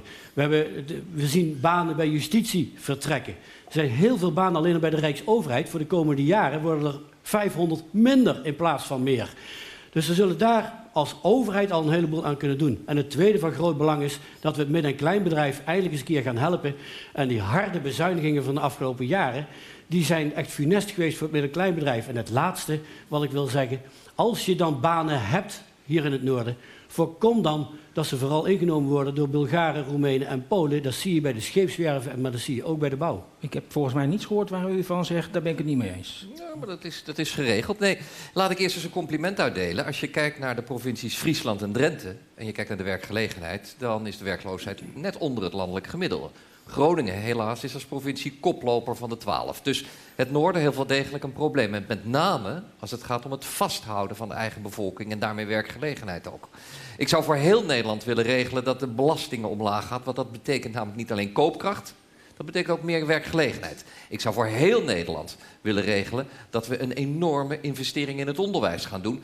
En dat is net zoals Veringa zegt, van het hoge, het innovatieve. Maar ook zorgen dat bijvoorbeeld in deze regio, dat vergeten we wel eens in Den Haag, werken in Duitsland een kans is. Maar dat betekent misschien in plaats van Engels als eerste taal naast Nederlands, om ervoor te zeggen dat Duits op scholen gegeven Concrete kan worden. zaken dus. Ik wil het nog even iets concreter maken. Namelijk bijvoorbeeld die lobby voor Tesla. Noord-Nederland is eensgezind en zegt, we moeten zorgen dat we Tesla naar Noord-Nederland halen. Steunt u dat? Luister eens, fantastisch. Google, Tesla. Maar dat klimaatinstituut, er komt een internationaal klimaatinstituut naar Nederland. De vraag is alleen waar. En dan zou ik zeggen, alles wat rond energie, innovatie, hier van Eemshaven tot Groningen, Kortom, die krijgen we ook maar even naar Tesla. Nou ja, Tesla ik ook, zou, ja, want kijk, Kampvliet ook onlangs naar Amerika. Uiteindelijk moet een bedrijf Zal zelf kiezen. We kunnen het met z'n allen proberen mogelijk te maken. Maar het gaat erom of je er als Overheidsinstellingen. Nederland voor gaat lobbyen. Ja, maar Roemer? kijk, waar we het echt kunnen regelen is... er ligt nu een contract voor dat instituut op het kennis van omslag naar nieuwe energie. Heel veel bedrijven, overheden... Ga even naar ik Roemer. zeg, het zou mooi zijn, maar pak even de kans ook... om dat instituut, wat veel werkgelegenheid met zich mee gaat brengen... om dat hier te gaan vestigen. Nou, dan gaan we dat inkoppen wat dat betreft. Maar toch nog even terug naar Tesla. Want de lobby vanuit het noorden om Tesla hier naartoe te halen... Kamp gaat geloof ik voor Brainport Eindhoven. Wat zegt u? Ik zou het heel raar vinden als het noorden het niet zou doen. Ik bedoel, wij gaan niet over waar Tesla uiteindelijk zijn bedrijf neerzet. Maar gaat u de lobby ondersteunen? Nou, dat moet vooral het noorden zelf gaan doen. Wat ik van belang vind is dat hij in Nederland komt.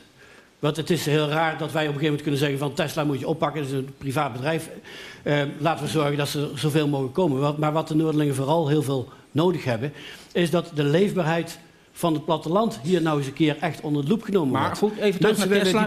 Als het noorden het dan zelf gaat doen, kunt u het noorden dan misschien nog wel ondersteunen met specifieke maatregelen, waardoor Tesla uiteindelijk zegt van, ja, wij kiezen voor Noord-Nederland. Tegen twee partijen gaan nou eens tegen dat bedrijfsleven zeggen. We zeggen allebei het moet naar Nederland komen. Ja. Ik geef u de kans om te zeggen, we gaan hier een kennisinstituut. Wat betekent dat er ook schoongemaakt moet worden, bewaakt moet worden, secretaresses moeten zijn. Dat daar, weet ik veel wat allemaal uit voortkomt. Laten we daar, waar Nederland nu zeker weet dat we het krijgen, in de regio, waar energie, de kennis... Want we praten over de problemen van het gas. Maar het is toch ook een kans als je hier dat gaat vestigen. Dus ik zou bijna zeggen, pak dat nou aan. En pakt u het ook aan trouwens, wat daar gezegd wordt? Ja, natuurlijk. Maar kijk, er moet vooral nog iets naast gebeuren. Maar dat is heel mooi. Ik hoop oprecht voor het noorden dat hij dan hier komt.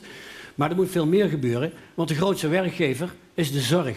Laten we eindelijk eens een keer weer zorgen dat die 5000 mensen die in de zorg de baan zijn kwijtgeraakt, dat ze die terugkrijgen. Een andere grote werkgever is het met een klein bedrijf. Dit debat is ten einde, want uw punt had u al gemaakt. Dank. We gaan naar de andere lijsttrekkers, want het gaat over de noordelijke economie. U mag terug naar uw positie. In hoeverre er extra geld of maatregelen genomen moeten worden om Noord-Nederland te ondersteunen. Ja, u schudt ja, Krol. Zeker, als ik zie hoe Groningen de afgelopen jaren en ook het hele noorden is uitgebouwd, mag daar meer geld naar terug, ook voor de werkgelegenheid. En ik denk, je ziet nu dat de Belastingdienst erg moeilijk aan personeel kan komen, omdat de meeste oudere werknemers daar te snel weg zijn gegaan. Zou het niet fantastisch zijn als een deel van die Belastingdienst zich hier in het noorden zou vestigen? Daar gaan wij wel over. Dat is een overheidsdienst. Dus wat mij betreft komt een deel daarvan hier naar het noorden toe. Zegers? Ja, het lastige was net over Tesla. Daar gaan wij niet direct over. Waar gaan we wel over?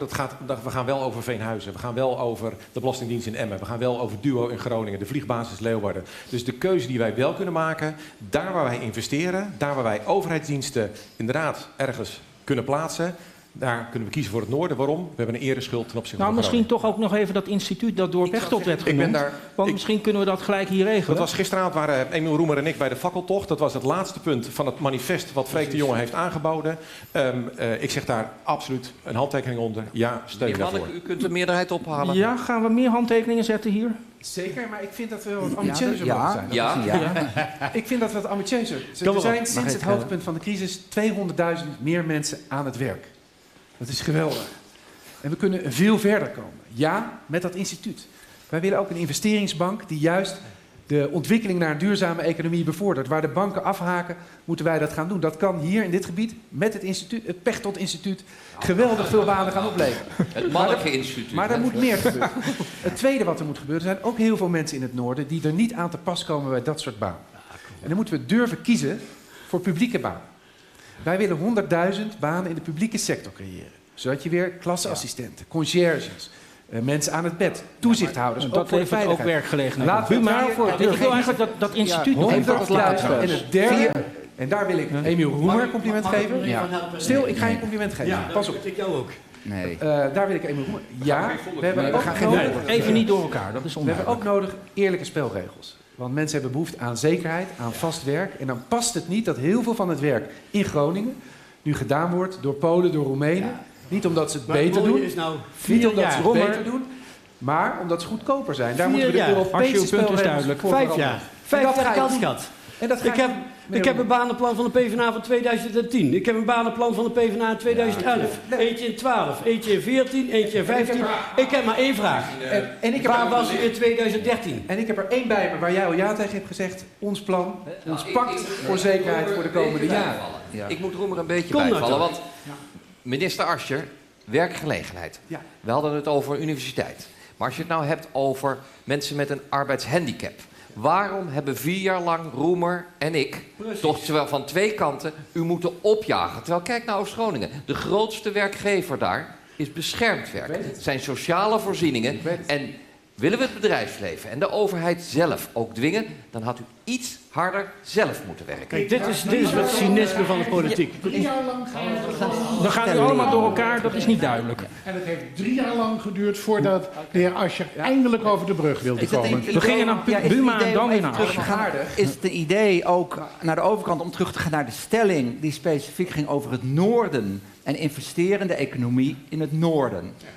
En volgens mij is dat van belang. Ik geloof niet dat je bedrijven moet subsidiëren, maar bij krimpgebieden, en dat trouwens niet alleen Groningen, maar ook andere gebieden, zegt het CDA, ja, extra steun. Ook voor de leefomgeving, scholen, de zorg heeft steun nodig. Ik zeg wel bij, ook richting de stelling. En hoe dacht u nou over dat instituut? En topplan. Absoluut een topplan. Klaver. Maar ik zeg er wel bij, als het gaat om de economie, ik ben nog bijna mijn zin afmaken. Eén zin dan. Als het gaat om de economie, zeg ik tegen het noorden, waak ervoor dat de stellingen altijd gaan over hoeveel geld komt er uit Den Haag. Want deze regio, kijk naar Tesla. Dat is zo'n topinitiatief. In het zuiden is het gelukt in Born bij VDL. Het kan echt. En inderdaad, daar kan Den Haag, daar kan de politiek en dan kunnen wij en zullen wij steunen. Oké, Klaver zit al heel lang. Sorry, het begint een beetje Oprah Winfrey te lijken hier, om eerlijk te zijn. Dat instituut, als het gaat, prachtig, is hartstikke mooi. Maar als het ging over Tesla, daar werd, als je politici hebt willen duiken, over de vraag van Tesla, dit was echt een prachtige les daarin. Laat ik heel helder zijn. Ik vind het geen verstandige lobby om Tesla per se naar het noorden te halen. Ik denk dat dat inderdaad veel beter in de Car Valley bij Brainport past. Volgens mij is, waarom zeg ik dat ook zo helder en maak ik me misschien niet heel geliefd mee hier in het noorden. Dat is dat we net een discussie met elkaar hebben gehad over hoe het vertrouwen in de politiek door alles wat er gebeurt rondom het gas teniet is gedaan. En als we dan hier in een lijsttrekkersdebat van het noorden staan en we ons allemaal een lijstje hebben gemaakt. Oh, en dit kunnen we geven, en dit kunnen we geven, en dit kunnen we geven. Dan verandert er geen snas. Wat Nederland nodig heeft, en wat het noorden ook nodig heeft, is ervoor zorgen dat we een heel helder economisch beleid voor Nederland hebben. Dat begint inderdaad bij het verlagen van de lasten op arbeid. Dat zit er maar in dat je duurzame energie zorgt dat daar een hele impuls in komt. En dat zit hem dus niet in die autofabriek. En dat zit hem niet alleen in windmolens. Waar we hier achter staan, wat hierop zit, dit is een coating, dat is ook van olie gemaakt. Dat kan niet meer in deze tijd. Daar is de bio-based economy voor nodig. Daar kan Groningen op in kop lopen. En dat is waar we moeten stimuleren. Zijlstra.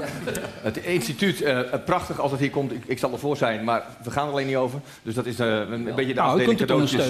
Nee, daar gaan we niet over. Daar gaat het internationale instituut zelf over. Ze hebben gekozen voor Nederland, ze kiezen ook de plaats. Het was een beetje een cadeautje wat aangeboden werd waar iedereen van zei, nou, ik hoef het niet zo nodig. Maar als het hier kan, willen we het graag. Prachtig. Prachtig. Ik ben het namelijk zeer eens met de heer Klaver op dit punt. Dat gebeurt niet altijd. Maar wat we moeten doen, en volgens mij kennen we dat in het noorden. Ik weet nog, toen ik hier zelf woonde, dat KPN deze kant op kwam. Dat gebouw naast het station. Ja, het rijksbeleid, hè? Ja, maar dat heeft niet goed gewerkt. Omdat het moet aansluiten bij die pluspunten die het noorden heeft. Doe die dingen. We hebben geweldige kansen hier. We hebben een Energy Valley. Kijk of je daar een slag naar duurzaamheid kan maken. Je hebt een enorm gezondheidscluster. Je hebt een enorm ICT-cluster. En we kunnen elke keer, want als ik de heer Roemer hoor, dan word ik altijd een beetje depressief. Dan denk ik dat we in een enorm rotland wonen. We hebben een geweldig land. En het noorden heeft ook geweldige kansen. Ja, en ik vind het onze taak, ook landelijk, om het noorden te helpen die kansen in te vullen. U wilt allemaal nog veel meer over dit thema zeggen, maar we gaan door naar het thema de ontevreden kiezer. De afgelopen jaren vanaf de invoering van WMO in 2015 hebben we veel problemen ervaren als zorgboeren. Met name de betalingen en ook dat er weinig kennis was bij de mensen van de gemeente. Heeft voor problemen gezorgd. De overheid trekt zich steeds meer terug. Dat betekent minder handen aan bed en ontslagen in de thuiszorg. Dat roept protest op. Wij zijn gewoon boos. Ik vind het gewoon schandalig. Ik zie nog niet dat als de buurman mij een keer helpen moet, als er iets met mijn bed is, dat ik met de buurman naar de slaapkamer zou gaan. En ook de plannen voor windmolens in de Veenkoloniën worden niet enthousiast ontvangen. U praat hier over dingen met 0 verstand. Stel dit een paar jaar uit. Maar niet alleen Noord-Nederland heeft te maken met ontevreden burgers. Amerika kiest Donald Trump als president. Dat rommelt in Europa. De Brexit ligt nog vers in ons geheugen. En zorgen zijn er over de pensioenen. De politiek in Nederland is versplinterd. En de kiezer zweeft als nooit tevoren. Ik hoop dat 2017 meer stabiliteit gaat bieden. Dat we nog betere contacten onderhouden met de gemeente. En dat er naar ons wordt geluisterd door de politiek. En de stelling is, de kiezer is terecht ontevreden. Daar beginnen we over te praten met de heren Asscher en Buma. Meneer Asscher, uw eerste reactie. Is hij terecht ontevreden, de kiezer? Nee. Nee, want laten we even op een rij zetten in wat voor land we hier wonen. Wat een verzorgingsstaat hier is opgebouwd. Hoe sterk Nederland, dankzij al die Nederlanders en die bedrijven, uit de crisis is gekomen. Ja, kiezers hebben wel zorgen en die zijn terecht. Zorgen over wat voor baan onze kinderen straks krijgen. Zorgen over hoe onze ouderen verzorgd worden.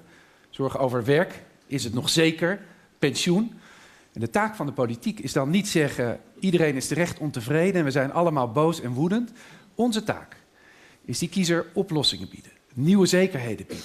Juist Nederland is in staat, misschien wel als beste land, om in deze wereld die zo snel verandert, om ons heen internationaal en heel dichtbij bij jou in de buurt, om weer de samenhorigheid terug te brengen. Het fatsoen in hoe mensen met elkaar omgaan. Minder schreeuwen, beter naar elkaar luisteren.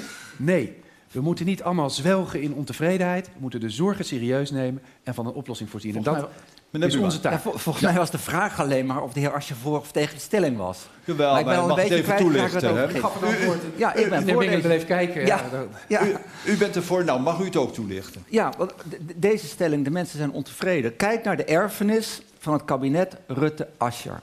Kijk naar dit filmpje en zie hoe mensen onzeker zijn geworden over de zorg. Hoe terwijl de economie weer aantrekt, de banen alleen maar onzekerder zijn geworden. Hoe de zorg, het onderwijs, waar je moet lenen voor je studie, onzekerder is geworden. Schelden, beledigen op internet, in de politiek, het is dagelijkse kost. Dit land is na 4 jaar Rutte-Asscher in een morele crisis terechtgekomen. En wat wij nodig hebben, is dat we daaruit komen. Een morele revolutie, zodat banen weer eerlijk zijn. Dat de zorg betaalbaar is. Dat je je studie niet hoeft te lenen. En dat we weer eens een keer in dit land fatsoenlijk met elkaar omgaan. Dat is wat er moet veranderen. En dan pas kunnen we vragen aan de mensen of ze weer vertrouwen in de politiek zullen hebben. Nou, ik denk dat we het vertrouwen veel beter kunnen terugbrengen als wij het over hebben hoe we die banen weer zeker gaan maken. Als wij het over hebben hoe we de zorg verbeteren. Als we het niet doen, het CDA heeft vrij veel geregeerd, alsof in deze 4 jaar, terwijl het heel moeilijk was, en dat weet u, alles is misgegaan. Nee, er zijn dingen fout gegaan. Maar ik ben er trots op. Ik sta hier als enige van jullie achter, als degene die de afgelopen jaren verantwoordelijk was. Ik ben er trots op dat we ons uit die crisis hebben, met hulp, with a little help of our friends. Ja. En wat ik nou zo mooi zou vinden... U slaat meneer Zijlstra over, wat ik nou zo mooi zou vinden, en dat ben ik heel oprecht in de richting van de heer Buma, juist als je het hebt over fatsoen en elkaar recht doen. Die zorgen van de kiezers zijn precies de zorgen die ik net noemde. Zekerheid van werk. Kies daar dan ook voor. Wees dan ook duidelijk dat we het ontslagrecht, als een van de dingen waar veel van de kijkers, ook in het noorden, zich zorgen over maken, dat het veilig is, ook bij het CDA. Laten we dan ook durven te kiezen voor eerlijke belastingen. Het CDA was er niet bij. En het is wel nodig dat de grote ondernemingen mee gaan betalen aan onze verzorgingsstaat. Ik reik u de hand. Ik wil niets liever, net als u, dan dat we weer normaal met elkaar omgaan. Weer fatsoen terugbrengen in de samenleving en ook in de politiek. Maar dan moeten we een eerlijk beeld schetsen. De zorgen zijn terecht, zwelgen in onvrede niet. Ja, maar hier staat wel iemand die niet nu net komt kijken in de politiek. Maar u bent 4 jaar... Ja, nee, maar nu de heer Buma. Nu de heer Buma. 4 jaar. U zei net zelf, ik ben de enige, wat ik nogal een stelling vind hoor, die verantwoordelijkheid heeft gedragen. Maar u heeft 4 jaar als minister de kans gehad om de arbeidsmarkt eerlijker te nemen. We weten inmiddels dat terwijl de economie aantrekt, de zorgen, de stress bij mensen door de onzekerheid van hun baan alleen maar toeneemt. En dat moet u zich aantrekken. En dan zeg ik niet gek dat mensen ontevreden zijn. Niet gek dat mensen zorgen hebben. U gaat niet in op mijn uitnodiging om mensen duidelijkheid te bieden. Ja, ik ga op iedere uitnodiging in, maar ik spreek u aan op het feit dat u nu hier zegt wat er in de toekomst wel eens anders zou kunnen, terwijl u 4 jaar de tijd heeft gehad. Op de zorg bijvoorbeeld, enorm bezuinigd. En dan komt flip-flop Mark Rutte, 2 miljard erbij. Uw staatssecretaris is 4 jaar lang. Uw staatssecretaris is 4 jaar lang onder druk gezet Staatssecretaris Van Rijn, toch even die zin afmaken. Ja. Is 4 jaar lang onder druk gezet om te bezuinigen op de zorg. De PvdA doet lekker mee. 5 weken voor de verkiezingen. Mark Rutte wordt wakker. 2 miljard erbij. Wie gelooft die politiek nog? Daar mag meneer Niemand. Asscher nog even op reageren. De flipflop, hoe noemde u dat? De flipflop van Rutte? Nou, dit was de flipflop, ja. De flipflop. Nou, mag u er kort op reageren? Dan gaan we naar de andere heren. Wij hebben als Partij van de Arbeid, de heer Zijlstra kan het bevestigen, ontzettend geknokt om een bezuiniging op de langdurige zorg tegen te houden. Maar wat vindt u dan nou van die 2 miljard? Dus wij waren ook een beetje verbaasd over dat nieuwtje. Ben ik met u eens. Maar ik heb het nu niet over... want ik zie het, iedereen strooit met miljarden en het kan niet op. Ik heb het gewoon over duidelijkheid en zekerheid. Juist op de arbeidsmarkt. Ik heb daar hard aan gewerkt. Okay. Klopt. Ik ben nog niet tevreden. Maar ik vind het heel belangrijk dat je al die kijkers... het zijn er meer dan 5 miljoen... met een vast contract... niet wijsmaakt, zoals de VVD doet, zoals D66 doet... dat het beter voor ze wordt om hun zekerheid af te pakken. En ik reken op het CDA. Meneer Asscher, we gaan naar de omdat we elkaar weten te vinden bij duidelijk. het verdedigen van de CAO. Omdat we elkaar weten te vinden bij het hooghouden van de polder. Ik reken op u. Oké. Dat moet nog blijken of dat een goede rekening is. Dank u wel. U mag naar uw plaats terug. Meneer Pechtold, u mag... Ja, ik kan me goed voorstellen dat mensen nog ontevreden zijn als je kijkt naar de werkloosheid. Want er komen vaste banen bij, maar het aantal flexbanen is veel groter. Dat is Asscher helaas niet gelukt. Ik snap dat mensen ontevreden zijn als je kijkt naar de zorg. Eerst bezuinigen, nu weer terugdraaien. Ja. Ik snap het ook bij het onderwijs. Maar mensen werden tevreden. Mensen werden zelfs enthousiast in tijden van crisis toen wij samenwerkten.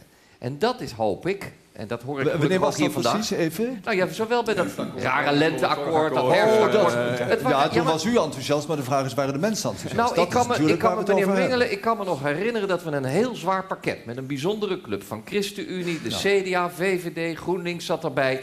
En dat waren eerlijk gezegd allemaal stevige maatregelen. Maar mensen hadden wel het idee, ze werken samen. En als je nu kijkt, versplintering zat er ook bij in uw filmpje...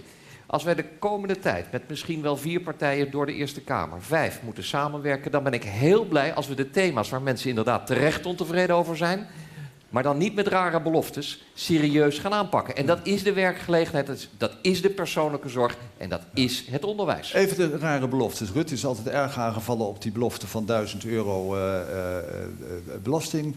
Nou hoorde ik u ineens met 500. Dat is wel minder, maar het is toch ook zo'n belofte. Wat alle collega's beloven, dat vind ik heel belangrijk, is dat we de lasten op arbeid verlagen. Een schilder die nu €11 netto krijgt, daar betaalt de werkgever 20. Als we dat verlagen, is goed voor de koopkracht, is minder maar als u niet uitkeringen. bang dat u op dezelfde... Nee, maar meneer Wengelen, dan moet je zoiets, dat heet dan ingewikkeld de arbeidskorting, daar moet je het in vinden. Okay. En je moet het in verlagen van de schijven. Nou, als het aan D66 ligt, in de lage schijven, met name de tweede, daar hebben de lagere en de middeninkomens vooral profijt van. Ik geef meneer Krol... Ik begrijp die ontevreden burger heel goed en vooral mijn eigen achterban. En dat is dan ook de reden waarom ik graag van deze gelegenheid gebruik maak om te zeggen wat ons betreft, en dat is gewoon een keiharde belofte aan de kiezer, 65, AOW-leeftijd wordt weer gewoon 65. En als dat niet onderhandelbaar is dadelijk bij coalitiebesprekingen, en er zullen 5 partijen nodig zijn, dan doet 50PLUS niet mee. Keiharde belofte. Dat zijn heren die daar gelijk op willen reageren. Meneer Segers. Zeker, want dit is inderdaad exact het schrikbeeld. Namelijk iedereen die elk ander uitsluit. Ik neem de handschoen van Pechtold op. Het is niet altijd makkelijk om samen te werken, omdat wij grote verschillen hebben. Ja. Maar we zullen moeten samenwerken. En daar waar we ontevredenheid zien, waar burgers boos zijn, dan kunnen we niet met de Maar zijn die burgers terecht boos? Want dat was ik vond het een heel apart antwoord toch wel van Asscher. Als je zegt van nou, het is onterecht. Als ik nog even kijk naar de demonstratie van gisteravond, dan lopen daar 4000 mensen die boos zijn. Als ik terugdenk aan het gezin waar ik het avondeten nuttigde, die waren boos. Als ik denk aan mensen in Veenhuizen, die waren boos. En dat is niet onterecht. En dat heeft met politieke besluiten te maken. Onzekerheid, onduidelijkheid. Niet luisteren, niet recht doen aan mensen die hele simpele vragen hebben. De onzekerheid over Veenhuizen, dat gaat gewoon door. Dat is een politiek besluit en het zal van de politiek af moeten komen om die duidelijkheid te scheppen en om mensen recht te doen en die boosheid weg te nemen. Mensen zijn zeer, zeer, zeer terecht boos. U zegt mensen, een aantal mensen heeft het heel goed. Dus hebben we het over alle mensen? Het was de stelling, de kiezer is boos. Nee, degenen die boos zijn, zijn zeer terecht boos. Ja. En Oké. heel erg terecht Maar heeft u boos. het idee dat er heel veel mensen boos zijn? Dat is natuurlijk de vraag. Ik heb het gevoel dat er heel veel mensen boos zijn. En dat ze ook terecht boos zijn. Kijk maar naar de peilingen.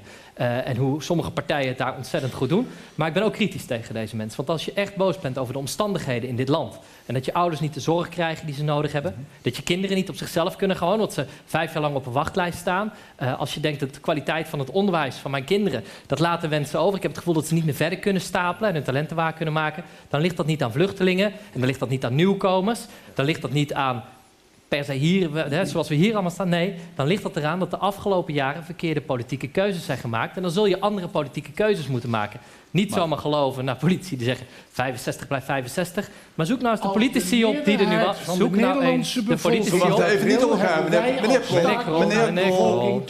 Meneer Krol, u mag zo reageren. Maar niet door elkaar, want ik kan u niet verstaan. Meneer Klaver was dat voor. Probeer dan naar politici te zoeken die zeggen... de mensen in de zware beroepen die het hardste hebben gehad in hun leven... laten we ervoor zorgen dat zij eerder met pensioen kunnen. In plaats van te zeggen iedereen, want dat betekent ook u en ik. En volgens mij hebben wij dat niet nodig. Korte reactie, Krol, en dan ga ik naar meneer Roemer. Het is altijd onze bedoeling geweest om te zeggen... mensen mogen zelf kiezen. Maar die mensen die willen met 65 moeten dat kunnen. En dat zeggen ook medici die daarnaar kijken. En inmiddels, als ik kijk, is de SP het daarmee eens. En hier niet aanwezig, maar ook de PVV is het daarmee eens. Oké, ik ga naar meneer Roemer. Kijk, als er één ding de afgelopen jaren duidelijk is geworden... dan is het wel dat die snoeiharde bezuiniging van de afgelopen 6 jaar... een enorme impact heeft gehad in de samenleving. Daar zijn de mensen boos over. Zij zien alles wat ze belangrijk vinden, zien ze tussen hun vingers weggaan. Dat gaat over de gezondheidszorg. Dat gaat over vertrouwen in banen. Er zijn inmiddels meer flut- en flexbanen dan vaste banen. Dat soort zaken, daar hebben mensen het mee gehad. Ze wordt geknibbeld aan veiligheid. Wat we dus de komende jaren echt nodig hebben, is dat wij gaan investeren in de mens, in de samenleving en in een duurzame economie. Wij zullen het vertrouwen van mensen weer terug moeten verdienen door de zorg weer voor iedereen te maken en door te zorgen dat iedereen toegang heeft tot recht en onderwijs. Dat moeten we de komende jaren echt gaan doen. Meneer Roemer, meneer Klaver had het net over die mensen die ontevreden zijn en boos zijn, die naar een bepaalde partij gaan. Nou, we weten over de roze olifant in de zaal, dat is natuurlijk de heer Wilders van de PVV. Zegt u nou dat zijn partij zoveel steun krijgt door die harde bezuinigingen?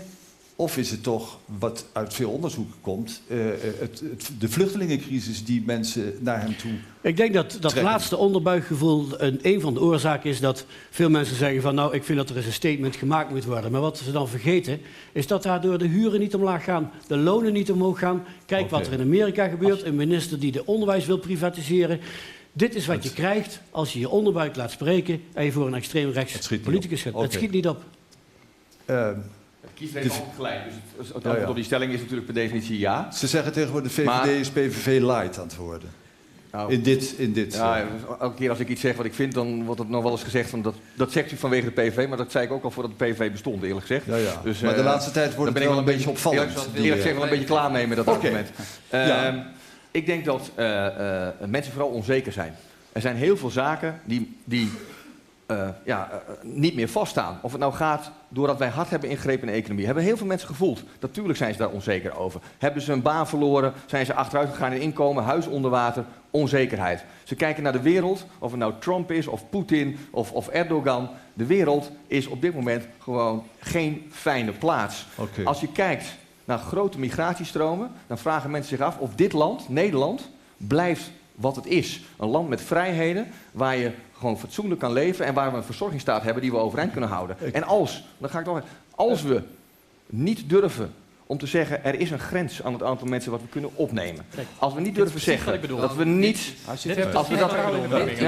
Ja, maar kijk, daar gaan ze weer. Deze collega's durven dat niet te zeggen. Het enige wat ik dan over me heen krijg is dat er dan gezegd wordt, dat is PVV light.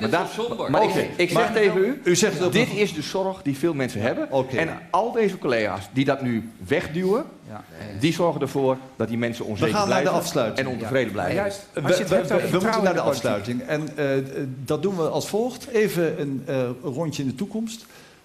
De meest favoriete coalitie voor u. Met welke partij wilt u het liefst een kabinet vormen? Ik ben daar vrij wanhopig in. Ja, want u heeft niet zoveel te kiezen. Ik ben al blij als er een coalitie komt. In elk geval niet met Wilders? Nee.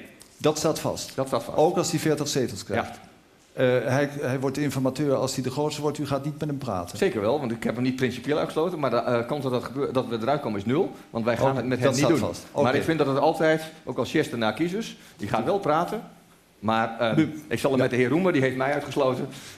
Gaat u ook praten? Daar zou ik ook gaan praten. U maar gaat ervan uit dat hij, die kans is vrij klein. U gaat ervan uit dat hij informateur... Nou, dat zou toch heel mooi zijn. Meneer Buma, wat is uw favoriete coalitie? Nou, we moeten heel eerlijk zijn. In het landschap van nu bestaan geen favoriete coalities. Nee, dus? Als formateur zal ik iedereen graag ontvangen. Ja, maar met wie zou u het liefst... Als u moet kiezen tussen de VVD of naar links toe? Alle collega's zijn even welkom. Ook die collega die u geloof ik een huilende kleuter heeft genoemd? Ja. Namelijk de heer Rutte? Ja, daar hoeft hij ook geen excuses aan te bieden. Dat vertelt hij maar aan zijn kiezers, dat zijn hoofdding is. Ook Geert Wilders ontvang ik. Maar ik zal wel zeggen, na alles wat er gebeurd is... en de manier ook tot deze week aan toe... waarop de PVV opereert, wordt dat hem niet. Oké, maar voor u is het links of rechts, het moet maar blijken. Meneer Pechtold, heeft u een bepaalde voorkeur? Of is het voor u ook links of rechts? We zien het wel. Nou, niet met Wilders, die photoshoppen we eruit. Maar met de rest hier aanwezig kan ik goed samenwerken. Heb ik goed samengewerkt. Dus... Ik hoop alleen dat mensen geen breekpunten opgooien. Want wil je wat voor de ouderen doen...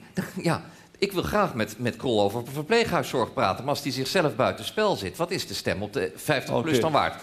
Ik hoop vooral dat het een kabinet wordt... waar mensen niet idiote beloften zijn voorgespiegeld... waardoor het stabiel blijft... En dat is wat mij betreft niet helemaal over links of helemaal over rechts. Want dan herkent de helft van Nederland zich er niet in. Meneer Krol. U zet uzelf buitenspel. Kort, blijft dat zo? Ik ben ervan overtuigd dat ik me niet buitenspel zet. Want het is nu aan de kiezer. En wat ik hier hoor, dat is dat er al gesproken wordt... alsof die kiezer zijn stem al heeft uitgebracht. Dat vind ik een dédain. Dat moeten we niet doen. Nu is de kiezer aan het woord. En die kiezer weet dat hij op mij kan rekenen. Goed. Klaver, favoriete... Het is na ruim 40 jaar tijd, na 40 jaar weer tijd voor een progressief kabinet. Dus niet, maar toch even voor alle zekerheid, dat begrijp ik. Sluit dat de VVD uit, CDA uit in elk geval? Nee, laat ik daar heel helder over zijn. Kijk, de PVV sluit snoeihard uit, niet in vragen. De VVD, daar ga ik alles aan doen om die buiten een kabinet te houden. En met mijn linkse vrienden zoals ze daar staan. En met mijn liberale vriend die daar staat. Maar ook met mijn christelijke vrienden hier denk ik dat wij een heel mooi kabinet kunnen vormen. Zo heel wat vrienden bij elkaar, meneer Segers. Zeker. Ja, en volgens mij ben ik de enige die zich nog niet heeft opgewerpen als aanstaande premier. Dus, nou ja, dat kunt u alsnog. Ik heb mijn plaats. In alle bescheidenheid. Nee, wij zijn altijd bereid tot samenwerken. Ik denk dat het niet zozeer van belang is wie exact met wie, maar vooral wat gaan we doen, een motto, een richting. En het zal investeren in de samenleving zijn en het zal het herstel van vertrouwen zijn. Nou ja. Dat zal de richting moeten zijn. U was principieel ook niet met Wilders, hè? Of hield u dat open? Ik heb gezegd dat ik mijn plaats ken, dat ik het een beetje misplaatst vind om nu allerlei partijen te gaan uitsluiten. Maar ik denk dat als we gaan koffie drinken, dat we het overal over kunnen hebben, maar we het niet snel eens zullen worden over een regeerakkoord. Goed, dat was ongeveer het Rutte-standpunt voordat hij nee zei. Of de Roemer. Kijk, het is inmiddels wel duidelijk, wij willen een kabinet hebben wat als uitgangspunt heeft gelijke en eerlijke kansen voor mensen en de marktwerking slopen in de zorg. Dat betekent dat er echt fundamentele keuzes gemaakt worden. Ja, maar nou even de keus. Ja, zeker wel. Kijk, aan middenpartijen hebben we er een heleboel. De keuze straks wordt heel helder. Komt er een kabinet over rechts met de VVD of komt er straks een kabinet over links met de SP? Dat is de heldere keuze die ervoor ligt. En als je die fundamentele keuze op gelijke kansen, zorg en welzijn voor iedereen wil hebben, dan is de keuze voor ons heel helder.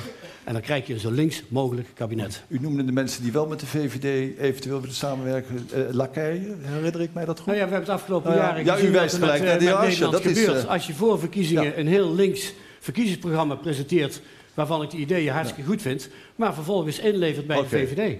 Meneer Asscher, u mag als laatste de voorkeur. Wat nodig is in deze tijd is het vermogen tot samenwerken. En iedereen die nu al heeft uitgetekend is een puzzel wie er allemaal niet mogen meedoen, die heeft dat vermogen niet. Je moet dat kunnen in Nederland. Dat is onze traditie. Ja, het maakt wel heel veel uit. Het nieuwe kabinet moet gebaseerd zijn op optimisme en solidariteit. Mensen die nu zorgen hebben, weer hoop bieden op de toekomst. En waar vindt u dat? Dat vind ik bij de partijen die dichter bij me staan qua doelen. Dat zijn GroenLinks, de SP en in sommige onderwerpen zeker ook D66. Een zekere aarzeling zag ik daar. Nou ja, goed. Nou, we hebben ook verschillen van mening, gelukkig. En de VVD? Ja, waarom zou het met mij niet lukken? Maar ik zeg daarbij... En Dat is precies het punt. Niemand heeft de luxe nu van tevoren alleen maar zijn voorkeurscoalitie. Dus doe dat niet. Dat uitsluiten, de breekpunten, al die fratsen. Maar daar ben je niet eerlijk naar je Het breekpunt verandert. Dan ben je niet eerlijk naar je Laat mij nou zelf uitmaken wanneer ik... Ja, precies. De kiezers moeten dat horen. Meneer U Mingel, belooft we dingen die u niet dat we in kunt dit land goed hebben samengewerkt de afgelopen jaren. We hebben in een hele moeilijke economische politieke tijd... hebben heel veel partijen, heel veel ook Dus- hier aan tafel... of een tafel staat er niet, maar hier... hebben verantwoordelijkheid genomen. En dat is ook de volgende keer nodig, in welke samenstelling dan ook. Goed, nou met dit, hoe zou ik het zeggen, poldermodel uitspraak kunnen wij dit besluiten. Ja. Dank u zeer. Goed, heren, aanwezig hier. Dat brengt dus dan aan het eind van dit Noordelijk lijsttrekkersdebat. Georganiseerd dus door de SNN en de 3 noordelijke regionale omroepen. Drenthe, Noord en Friesland. Het is nog 35 dagen, dan is het zover. Dan kunt u uw eigen keuze bepalen. Op grond van dit debat heeft u misschien al een beetje een idee gekregen. Ik dank u allen, namens de collega's, voor uw komst, voor het kijken. En een fijne dag nog.